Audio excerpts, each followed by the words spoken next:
नमस्कार, मैं उपमा, आप देख रहे हैं डेली ईयूपी। आज है 31 जुलाई, दिन शुक्रवार।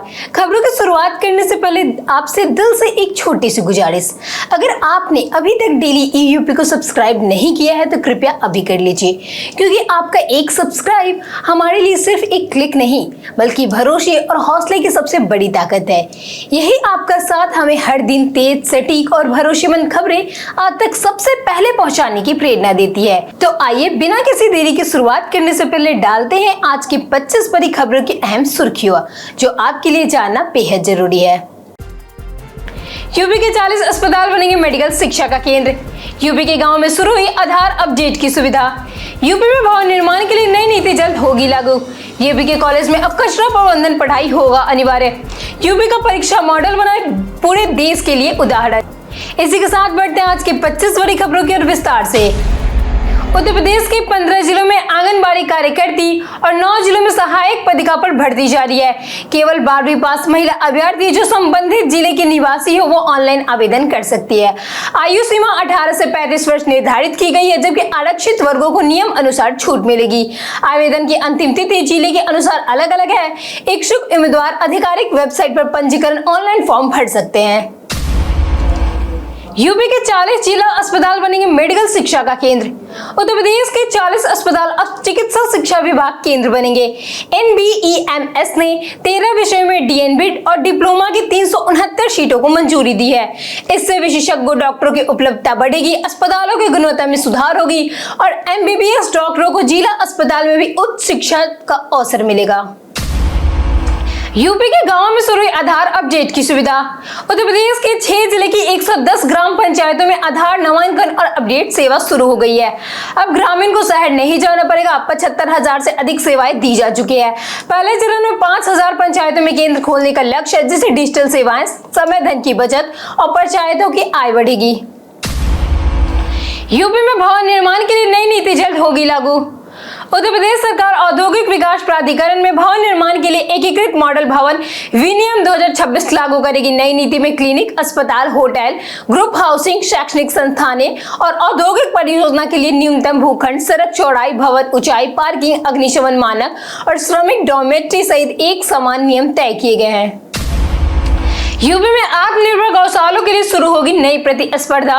उत्तर प्रदेश सरकार गौशालों को आत्मनिर्भर और उत्पादक बनाने के लिए जिले में स्वास्थ्य प्रतिस्पर्धा कराएगी। उत्कृष्ट गौशालों को पुरस्कार देकर उनके मॉडल पूरे प्रदेश में लागू किए जाएंगे। मूल्यांकन स्वच्छता, पशु स्वास्थ्य, वैज्ञानिक प्रबंधन और जन सहभागिता पर होगा। बायोगैस, जैविक खाद और प्राकृतिक खेती से ग्रामीण अर्थव्यवस्था को मजबूती भी मिलेगी। यूपी मानसून सत्र में 4 अगस्त को आएगा अनुपूरक बजट।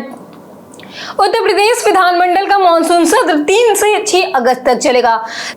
4 अगस्त को अनुपूरक बजट पेश होगा, जिसमें 2027 चुनाव को ध्यान में रखते हुए नई नीति और लोक लुभावन योजनाओं की घोषणा संभव है। सरकार कई अध्यादेशों के स्थान पर नए विधेयक लाएगी और संभल हिंसा जांच आयोग की रिपोर्ट भी सदन में पेश करेगी। यूपी के कॉलेज में अब कचरा प्रबंधन पढ़ाई होगा अनिवार्य। यूजीसी ने सभी उच्च शिक्षा संस्थानों में ठोस कचरा प्रबंधन की पढ़ाई अनिवार्य करने का निर्देश जारी किया। स्नातक पाठ्यक्रम में कचरा प्रबंधन, पुनः चक्रण, कंपोस्टिंग और सीवेज शोधन का व्यवहारिक प्रशिक्षण शामिल होगा। स्वयं पोर्टल पर ऑनलाइन कोर्स भी शुरू किए हैं ताकि पर्यावरण संरक्षण और सतत विकास को बढ़ावा मिल सके। यूपी पंचायतों में जल्द शुरू होंगे रुके हुए विकास कार्य। यूपी में पंचायत चुनाव न होने से प्रशासक बने ग्राम प्रधान विकास कार्य में बाधाओं को परेशान है। हैंडपंप मरम्मत, सफाई और नए कोर्स रुके हुए हैं क्योंकि अधिकार स्पष्ट नहीं है। पंचायती राज मंत्री ओम प्रकाश राजभर ने जल्द आदेश जारी कर रूटीन में नीतिगत कार्यों की स्पष्टता देने और लंबित विकास कार्य शुरू करने का भरोसा दिया है। उत्तर प्रदेश में मानसून सुस्त, जानिए बारिश की नई तारीख। उत्तर प्रदेश में 10 दिनों की बारिश के बाद मानसून फिलहाल कमजोर पड़ गया है, जिससे उमस और बढ़ गई है। 3 अगस्त तक केवल हल्की बारिश की संभावना और किसी भी जिलों को अलर्ट जारी नहीं किया गया है। मौसम विभाग के अनुसार 4 अगस्त से मानसून फिर सक्रिय होगा, जिससे प्रदेश भर में अच्छी बारिश के आसार है। यूपी के 75 जिलों में विशेष टीकाकरण अभियान शुरू। अगस्त में यूपी के स्कूलों में 2 विशेष टीकाकरण अभियान चलेंगे। 3 से 7 अगस्त तक टीटी या टीपीएपी और 18 से 28 अगस्त तक एमआर वैक्सीन लगाई जाएंगी। 75 जिलों के स्कूल, मदरसों और आंगनबाड़ी केंद्रों में पात्र बच्चों का टीकाकरण होगा। डिजिटल मॉनिटरिंग, माइक्रो प्लान और जन जागरूकता से अभियान सफल बनाया जाएगा। 1 अगस्त को पासपोर्ट सेवा केंद्रों पर चलेगी विशेष अभियान। क्षेत्रीय पासपोर्ट कार्यालय ने जन शिकायतों के निस्तारण के लिए ऑनलाइन अपॉइंटमेंट अनिवार्य किया है, जिससे सुनवाई समयबद्ध और व्यवस्थित होगी। 1 अगस्त को विशेष अभियान के तहत 5000 पासपोर्ट आवेदन के निस्तारण का लक्ष्य है। आवेदक ईमेल, एक्स और फोन के माध्यम से अपनी शिकायत दर्ज करा सकते हैं। यूपी का परीक्षा मॉडल बना पूरे देश के लिए उदाहरण। देश भर में पेपर लीक और भर्ती घोटालों के बीच उत्तर प्रदेश ने तकनीकी, कड़ी निगरानी और पारदर्शी प्रक्रिया से परीक्षा प्रणाली में भरोसा बहाल किया है। हालांकि कानूनी अड़चनें भर्ती प्रक्रिया को प्रभावित कर रही है। विशेषज्ञों का मानना है कि संस्थागत सुधार, फास्ट ट्रैक सुनवाई और अस्थायी नीतियां युवाओं के हित में आवश्यक है। गुलवीर सिंह ने राष्ट्रमंडल खेलों में रचा ऐतिहासिक कीर्तिमान। अलीगढ़ के किसान परिवार से निकले एथलीट गुलवीर सिंह ने राष्ट्रमंडल खेलों की 10,000 मीटर दौड़ में रजत पदक जीतकर इतिहास रच दिया। वह इस स्पर्धा में पदक जीतने वाले पहले भारतीय पुरुष बने। उनकी सफलता पूरे प्रदेश में खुशी की लहर है और अब उनका अगला लक्ष्य ओलंपिक पदक जीतना है। स्वतंत्रता दिवस पर यूपी देगा हरियाली का अनोखा संदेश। स्वतंत्रता दिवस पर उत्तर प्रदेश में एक पेड़ मां के नाम अभियान के तहत हर जिले में वंदे मातरम वाटिका बनाई जाएगी। प्रदेश वाटिका में 150 पौधे लगाए जाएंगे। विद्यालय, सामाजिक संगठनों और नागरिकता की भागीदारी से राष्ट्रभक्ति और पर्यावरण संरक्षण का संदेश दिया है, जिससे अस्थायी हरित धरोहर विकसित हो सके। यूपी के 16 सहकारी बैंकों में बढ़ा कर्मचारियों का वेतन। उत्तर प्रदेश के 16 जिला सहकारी बैंकों के 1200 से अधिक कर्मचारियों को 1 जुलाई 2026 से वेतन पुनरीक्षण का लाभ मिलेगा। 20 साल बाद लागू हुए इस फैसले से वेतन में करीब 30% की वृद्धि संभव है।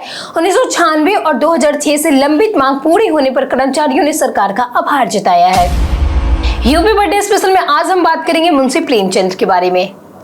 31 जुलाई यानी कि आज महान साहित्यकार मुंशी प्रेमचंद की जयंती मनाई जाती है। उनका जन्म 1880 में वाराणसी के लम्हे गांव में हुआ था। हिंदू उर्दू साहित्य के इस महान लेखक ने गोदान, गबन, कर्मभूमि और ईदगाह जैसे अमर रचनाएं दी।